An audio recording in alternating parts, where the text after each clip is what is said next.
Good morning friends, welcome to my channel Riya's kitchen and lifestyle. So বন্ধুরা, তোমরা কেমন আছো? আশা করি খুব ভালো আছো, আমিও ভালো আছি। Eid Mubarak to everyone, to all my subscribers, to all my friends. সবাই খুব ভালো করে আজকে মজা করো, ভালো মন্দ নিশ্চয়ই তোমাদের বাড়িতে রান্না হচ্ছে। সব লাভড ওয়ান্সদের নিয়ে আজকে ভালোভাবে দিনটা কাটিও। তো ঈদের উপলক্ষে প্রত্যেক বছর আমিও কিছু স্পেশাল রেসিপি করি, যেটা তোমাদের সাথে আজকে শেয়ার করছি। কি কি বানাচ্ছি আমি দেখাচ্ছি, দেখতে থাকো। সো দেখো, আমি এখানে ঈদের স্পেশাল রেসিপি বলতে বাসন্তী পোলাও করছি। তার জন্য কিভাবে, এটা আমি অলরেডি বসিয়ে দিয়েছি, এখন বাজে প্রায় 11টার মতন। লাঞ্চের জন্য সব রেসিপি করব। সো আমি এখানে বাসমতি রাইস নিয়েছি। বাসমতি রাইসটাকে ভালো করে ঘি দিয়ে মাখিয়ে নিয়েছিলাম, জলে দিয়ে দিয়েছি। এটার একটা রেশিও আছে, যতটা চাল থাকবে তার থেকে ঠিক 3 কর বেশি জল, মানে আমি এখানে 4 কাপ জল দিয়েছি। তার সাথে আরও কি কি দিয়েছি আমি বলে দিচ্ছি। চালটাকে আমি ঘি দিয়ে মাখিয়ে নিয়েছিলাম। তারপরে আমি যেটা দিয়েছি সেটা জলের সাথে আমি ফুড কালার অ্যাড করেছি, সাদা তেল আর একটু দিয়েছি, আচ্ছা এলাচ দিয়েছি, গোটা এলাচ দিয়েছি, লবঙ্গ দিয়েছি, তেজপাতা দিয়েছি। এইবার যেটা দেব কাঁচা দুধ, র মিল্ক।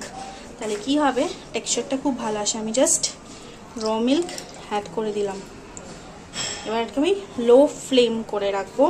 অফকোর্স একটা ডিশ দিয়ে রাখতে হবে। আমি জাস্ট একটু নাড়িয়ে দিচ্ছি। আর আমি ইয়েলো ফুড কালার অ্যাড করেছি। যদি ফুড কালার না থাকে তো নর্মাল টার্মারিক পাউডারও ইউজ করতে পারো। এই মিল্কটা অ্যাড করার রিজনটা হচ্ছে যে খুব স্মুথ হয়। আর আমি এটাতে পিস দেবো, পিসগুলো আমি একটু পরে দিচ্ছি। তো আমি জাস্ট সব কিছু টেক্সচার আমার অ্যাড করা হয়ে গেছে। সুগারটাও আমি একটু পরে দেবো। আমি এবার জাস্ট একটা ডিশ দিয়ে ঢেকে দিচ্ছি। তো আমি বাসন্তী পোলাও করছি। আরেকটা যেটা ঈদ ইনকমপ্লিট, সেটা হচ্ছে আমি এখানে দুধ বসিয়ে দিয়েছি, দুধ জাল দিচ্ছি। দুধের মধ্যে আমি শুধু জাস্ট গোটা এলাচ দিয়েছি। আমি লাচ্ছা সিমাই করব। দেখো এখানে লাচ্ছাটা আমি রেখে দিয়েছি।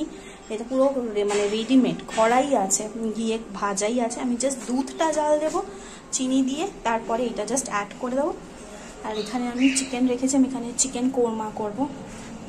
কিভাবে করব পুরোটা দেখাবো। সারাদিনের আজকে এই স্পেশাল রেসিপিস আমি শেয়ার করতে চলেছি। দেখো দুধটাকে আমি আগে ভালো করে জাল দিয়ে একটু ঘন করে দেবো চিনি দিয়ে। আমি এখন পর্যন্ত সুগারটা অ্যাড করিনি, একটু পরে অ্যাড করছি। তো দেখো আমার পোলাও অনেকটাই হয়ে এসছে, দেখো আর একটু হবে। আমি জাস্ট খুললাম ডিশটা দেখানোর জন্য, আবার ঢেকে দেবো। ডিশ দিয়ে একটু ঢেকে দিয়ে লো ফ্লেমে করে করতে হবে। আচ্ছা, এইদিকে পোলাওটা হচ্ছে, বাসন্তী পোলাও। এবার আমি পিসগুলো অ্যাড করে দেবো। আর এইদিকে দুধটা কিন্তু আমি বেশ ঘন হয়ে গেছে, আর আমি দুধে চিনিটাও দিয়ে দিয়েছি। এবার আমি জাস্ট লাচ্ছাগুলো অ্যাড করব।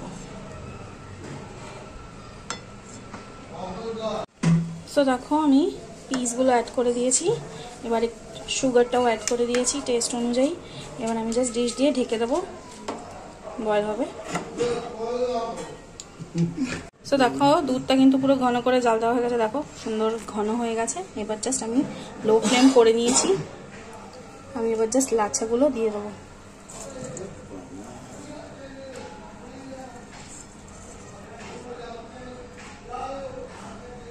সো এবার আমি একটা লাচ্ছা অ্যাড করে দিয়েছি। আর একটা দেখো কি সুন্দর দেখতে। আমি প্রত্যেক বছরই কিন্তু লাচ্ছাটা বানাই, কারণ লাচ্ছা ছাড়া কিন্তু ঈদটা পুরোপুরি ইনকমপ্লিট। সো আমি পুরোটা দিয়ে দিলাম। সো দেখো আমার লাচ্ছা সিমাই কিন্তু রেডি হয়ে গেছে।